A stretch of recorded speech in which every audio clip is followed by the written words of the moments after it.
হয়েছে, যাওয়া হয়েছে, করা হচ্ছে, যাওয়া হচ্ছে, খাওয়া হচ্ছে, খাওয়া হচ্ছে, যাওয়া হচ্ছে, বা শেখা হচ্ছে, শেখানো হচ্ছে, খাওয়ানো হচ্ছে, খাওয়া হচ্ছে, দেখা হচ্ছে, দেখানো হচ্ছে।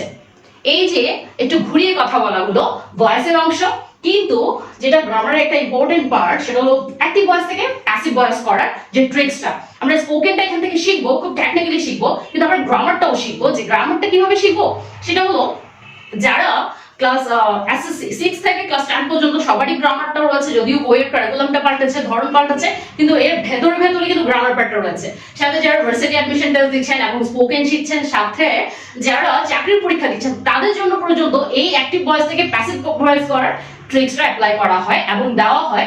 তারা ওখানে গিয়েও এই বিষয়টাকে ফেস করতে হয় এই অ্যাক্টিভ ভয়েস থেকে প্যাসিভ ভয়েস করার শেখার নিয়মটার জন্য।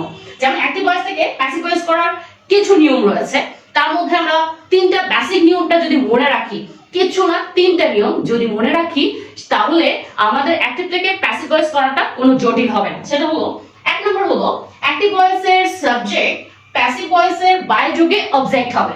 অ্যাক্টিভ ভয়েসের সাবজেক্ট প্যাসিভ ভয়েসের বায়যোগে অবজেক্ট হবে।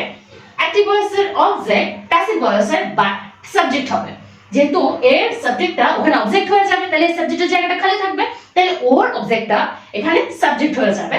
প্যাসিভ ভয়েসের মূল ভার্ব, যে ভার্বটা ইউজ হবে সেটা অলওয়েজ পাস্ট পার্টিসিপল ফর্মে থাকবে। এই যে 3টা রুলস আমরা বলেছি, সেই 3টা রুলসটা একটা সেন্টেন্সে অ্যাপ্লাই করলেই আপনার এই বিষয়টা মনে থেকে যাবে। যেমন আমি ওখানে বলেছি আই লার্ন ইংলিশ, তাহলে আমরা দেখি এই 3টা নিয়ম এই লাইনে অ্যাপ্লাই করে কিভাবে প্যাসিভ ভয়েস করা যায়। যেমন এখানে বলেছে অ্যাক্টিভ ভয়েসের সাবজেক্ট প্যাসিভ ভয়েসের অবজেক্ট হবে, তাহলে এর সাবজেক্ট এটা হলো অ্যাক্টিভ ভয়েস, সরাসরি নিয়ন্ত্রণ করছে ভার্বকে। আই লার্ন ইংলিশ, তাহলে এটা হলো অবজেক্ট, এই অবজেক্টটা, আর এটা হলো সাবজেক্ট। ওকে, অবজেক্ট সাবজেক্ট এইটা এখানে চলে আসবে, অ্যাক্টিভ ভয়েসের অবজেক্টটা এখানে চলে আসবে, তাহলে কি হয়ে যাবে? ইংলিশ। ইংলিশ ইজ বলেছে অ্যাক্টিভ প্যাসিভ ভয়েসের মূল ভার্ব সব সময় পাস্ট পার্টিসিপল ফর্ম থাকবে, তাহলে পাস্ট পার্টিসিপল লার্নড এর পাস্ট পার্টিসিপল কিন্তু লার্নড হয়। ইংলিশ ইজ লার্ন বলেছে অ্যাক্টিভ ভয়েসের সাবজেক্ট প্যাসিভ ভয়েসের বায়যোগে অবজেক্ট হবে, তাহলে এই সাবজেক্টটা এখানে চলে যাবে, বায়যোগে এখানে অবজেক্ট হলো, তাহলে আই থাকলে মি হয়, হলো English is learned by me. English শেখা হয় আমার দ্বারা, আমার দ্বারা ইংলিশ শেখা হয়, তাহলে English is learned by me, আমার দ্বারা ইংলিশ শেখা হয়। আমি আমার দ্বারাটাও উল্টো রেখে বলতে পারি ইংলিশ শেখা হয়, তাহলে এখানে 3টা রুলসই অ্যাপ্লাই হচ্ছে। একটু খেয়াল করুন, প্যাসিভ ভয়েস অ্যাক্টিভ ভয়েসের সাবজেক্ট, অ্যাক্টিভ ভয়েসের সাবজেক্ট প্যাসিভ ভয়েসের বায়যোগে অবজেক্ট হবে, সাবজেক্ট বায়যোগে অবজেক্ট হয়েছে, অ্যাক্টিভ ভয়েসের অবজেক্ট এখানে সাবজেক্ট হবে, প্যাসিভ ভয়েস সাবজেক্ট হয়ে গেছে, ইংলিশ এখানে চলে এসেছে, ইজ লার্ন। এখানে তৃতীয় রুল যেটা learn always verb past participle হবে, যে কোনো প্যাসিভ ভয়েসের ভার্ব পাস্ট পার্টিসিপল হবে। তাহলে এখানে আপনাদের প্রশ্ন আসতে পারে, এখানে ছিলাম আই, এখানে আমি মি হয়ে গেলাম কিভাবে? তারপরে এখানে তো কোনো অক্সিলিয়ারি ভার্ব নেই, তাহলে এখানে ইজ কোথা থেকে এলো? প্রশ্ন। এখানে আই, এখানে মি হয়েছে, এখানে কোনো অক্সিলিয়ারি ভার্ব নেই, এখানে ইজ কেন হলো? এটার জন্য আমি এখানে ছোট্ট করে বলবো, তবে এর বিস্তারিত পরবর্তী ভিডিওতে আমি বলবো। সেটা হলো এখানে ইজ আর এখানে মি, এটা কেন হলো? সেটা হলো অ্যাক্টিভ ভয়েসের সাবজেক্টটা সব সময় আই থাকলে অবজেক্ট হয়ে গেলে মি হবে। আই, দেখুন এখানে সাবজেক্ট, এর পাশে সাবজেক্ট আই, এর পাশে অবজেক্ট হয়ে গেলে মি হবে বায়যোগে। যদি হয় হি, বায়যোগে হবে হার। এখানে যদি হয় সরি হার না, হিম হবে, হিজ হবে। এখানে যদি হয় শি, এখানে হবে হার। এখানে হি হলে এখানে হবে হিম। তাহলে এখানে যদি দে হয়, এই অবজেক্ট বায়যোগে হবে দেম। এখানে দে হলে বায়যোগে দেম, এখানে উই হলে সাবজেক্টে উই হলে এখানে হবে আস। এখানে যদি সাবজেক্ট ইউ হয়, বায়যোগে হয়ে যাবে ইউ।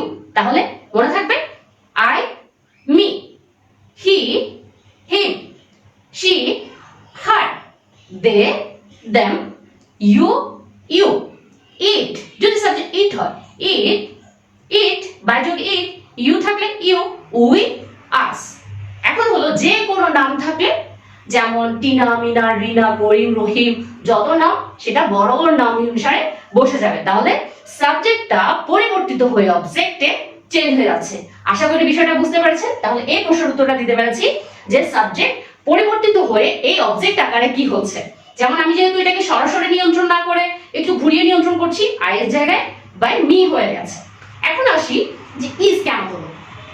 একটু বলি, ভয়েস করার সময় যদি এখানেও কিন্তু আপনি যদি টেন্সটা ভালো করে শিখে থাকেন তাহলে ভয়েসে আপনি খুব তুখরভাবে কমপ্লিট করতে পারবেন। শুরু গ্রামার, টেন্স। যে টেন্স শিখবে সে গ্রামারের মধ্যমণিতে প্রবেশ করবে এবং অন্যান্য গ্রামারগুলো তার কাছে কিছুই না। তাহলে এখানে ইজ কেন আসলো? যেহেতু আমি ইংলিশ শিখি, আমরা জানি কোন কিছু হয়, যাওয়া, হওয়া, খাওয়া, ইনডিফিনিট। এই লাইনটা হলো ইনডিফিনিট।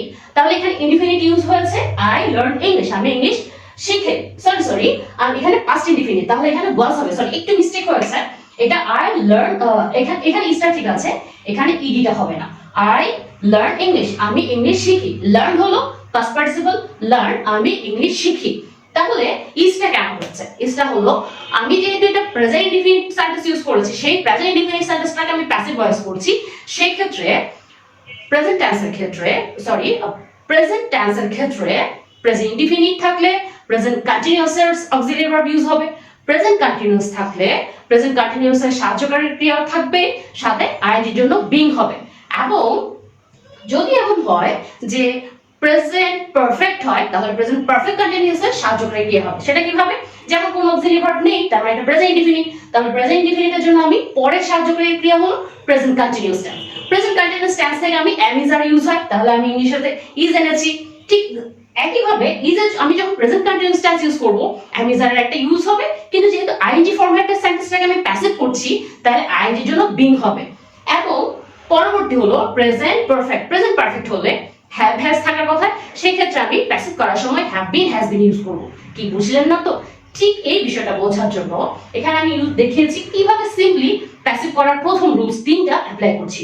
কিন্তু এই বিষয়টা ডিটেইলসে বোঝার জন্য পরবর্তী শেখানোর জন্য অপেক্ষা করবেন এবং পরবর্তী ভিডিওতে এই ডিটেইলসে পেয়ে যাবেন। এবং এটাকে কয়েকটা পর্ব আকারে সাজিয়ে, কারণ এটা যেহেতু অনেকগুলো পার্ট, এটা এক্সাম্পলটা ধরে ধরে বোঝানো হলে বা আপনারা বুঝতে থাকলে এখান থেকে আপনি ভয়েসটা শিখে যাবেন। I am sure you that you learn voice perfectly from this content. I must guarantee to you, you learn it perfectly in your grammar voice. So perfectly follow up থাকবেন, ভয়েসটা দেখবেন। এখানে আমি পার্ট টু পার্ট ভয়েসটা practice করে দেখাবো, present টেন্সে practice করে দেখাবো, পাস্ট টেন্সে প্র্যাকটিস করে দেখাবো, ফিউচার প্র্যাকটিস করে দেখাবো। তাহলে এই বিষয়টা শেখার পরে স্টেপ বাই স্টেপ আমরা শিখলাম। আমরা এখানে আরেকটা পর্ব শেষ করলাম। পরের পর্বে আমরা এই sentence, present tense, past tense, future tense step by step এক্সাম্পলগুলো আপনাদেরকে বোঝাবো।